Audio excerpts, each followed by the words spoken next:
Hi guys! Ako po si Louise Meets and welcome sa kauna-unahang episode ng Wednesdays with Wa. Ang Wednesdays with Wa ay isang bagong segment sa aming channel kung saan every Wednesday mag-upload kami ng videos tungkol sa spoken word.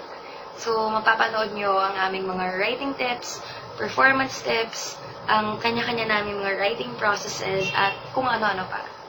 But for today, I'm going to talk about my tips for beginners para sa mga nagsisimula pa lang mag-spoken word, or what I like to call the spoken word starter pack.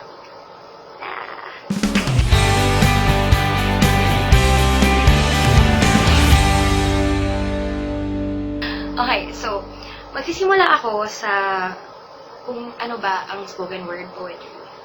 Marami kasi kaming nakukuhang mga tanong gaya ng kapag po ba meron akong existing na tula na sinulat ko for the page at binasa ko ito out loud, spoken word poem na po ba yun? Or kapag po ba tumayo ako in front of an audience at in-exhale ko ang lahat ng feelings ko, spoken word poetry na po ba yun? And similar questions. To answer those questions, first, ang spoken word poetry ay poetry written with the intention of it being performed. So, sinusulat mo pa lang siya, alam mo na ipaperform mo siya. At nagiging factor ito sa kung paano mo siya isulat. Naiisip mo na yung pauses, yung speed, yung breathing mo, stuff like that. So, if it's an existing page poem na you just happen to read aloud, it is not considered a spoken word piece. Next, ang pagsusulat ng spoken word poetry ay gumagamit ng elevated language. Gumagamit tayo ng imagery, metaphors, and other figures of speech. So, if you get in front of an audience and nag-rant ka about your feelings without using elevated language, then no, it is not considered a spoken word piece. Ayun. Now, that is a very brief overview of what spoken word poetry is, but I'm sure na mapag-uusapan pa to ng mas in-depth sa mga susunod naming videos. Kaya, mag-move on na ako sa aking mga tips. Ang unang tip ko for beginners ay consume your craft. And what I mean is, manood ng maraming mga spoken word videos by different spoken word artists. Bakit? Pag nagsisimula tayong manood ng spoken word, normal na mag-gravitate tayo towards one spoken word artist na sobrang gusto natin. At papanoorin natin lahat ng mga gawa niya at may isip natin na, gusto ko rin itong gawin. Pero ang tendency, kapag nag-start na tayong magsulat at mag-perform, ay mamimimik natin kung ano yung style nitong artist na to kasi wala tayong ibang basis. Siya lang yung nakikita natin. So, sa kanya tayo tumatemplate. Pero, kapag nanood tayo ng mas maraming mga spoken word artists, mas may expose tayo sa iba't ibang mga styles at iba't ibang mga techniques. At pwede tayong humiram ng mga techniques sa iba't ibang mga spoken word artists habang dinedevelop pa natin yung sarili nating boses. Ayun. So, exposing yourself to different artists is a good way to start developing your own style. And sobrang daming magagaling na spoken word artists, both internationally and locally. So, sobrang daming content out there. Kailangan nyo lang hanapin. Ayun. My next tip is, kailangan natin maging careful sa length ng pyesa natin.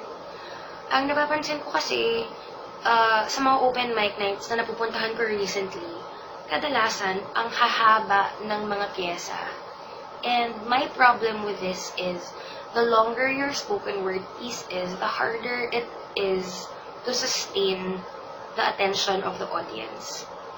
Bakit? Kasi, ang tendency ay, pag masyadong mahaba, mabubore yung audience. Or, hindi na nila mag-grasp yung message ng tula kasi na-overload na sila ng sobrang daming bagay. Napapansin ko rin na yung mga mahabang pyesa, pwede siyang paikliin na kaya siya kumahaba kasi ang daming unnecessary na bulatas na mabubuhay naman yung poem mo kung wala yun. So, while you are writing and editing your piece, be as brutal as possible. At pag, kunyari, may nakita kayong chunk na gagana naman yung pyesa nyo kung wala to, tanggalin nyo na. Kasi, for me personally, the sweet spot for a spoken word piece is around 3 to 4 minutes. And I believe na masasabi mo na lahat ng gusto mong sabihin in that span of time. In 3 minutes. Good ka na doon. So, ayun. My third tip is practice. Well, given naman na yun, pero, well, what I like doing is I like recording myself. Kasi maganda yung boses ko. Charot. Kasi, iba yung experience ng listening to your voice via a recording than when you just, practice out loud. Kasi kapag naririnig mo yung sarili mo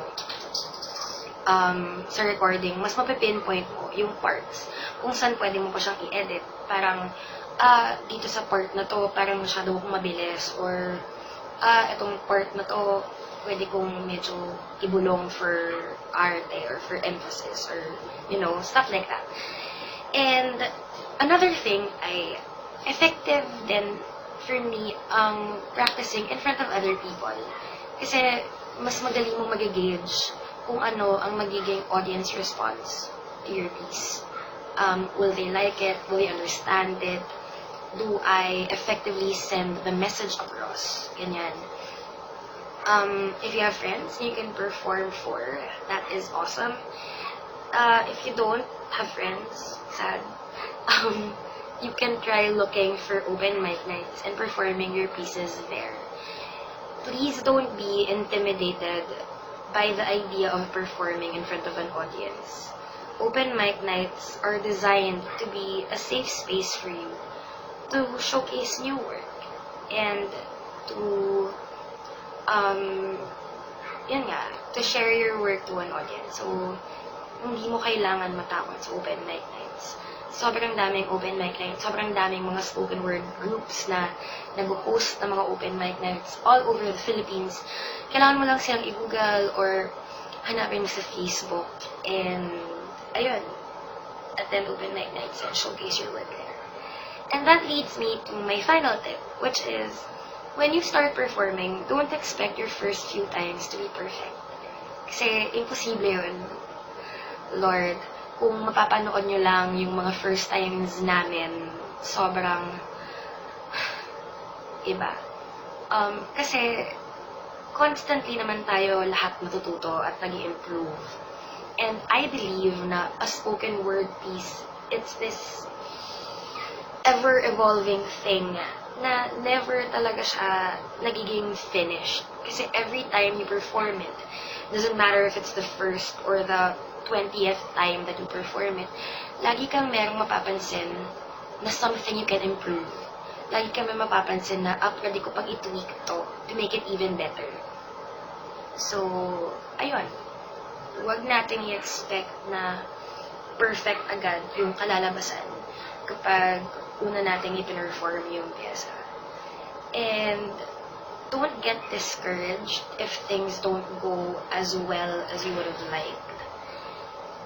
Like I said, we're all constantly learning and improving, and the only way that you will improve is if you keep on doing it, if you keep writing and practicing and putting your work out there and,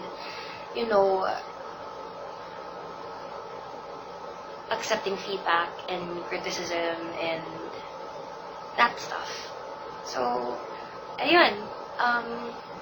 I guess that's all I have for you today. I hope na kahit paano may napulot kayo doon. And I hope that you continue watching out for our next Wednesdays with WAP video, which will be coming out next Wednesday. Again, I am Louise, and I will see you soon.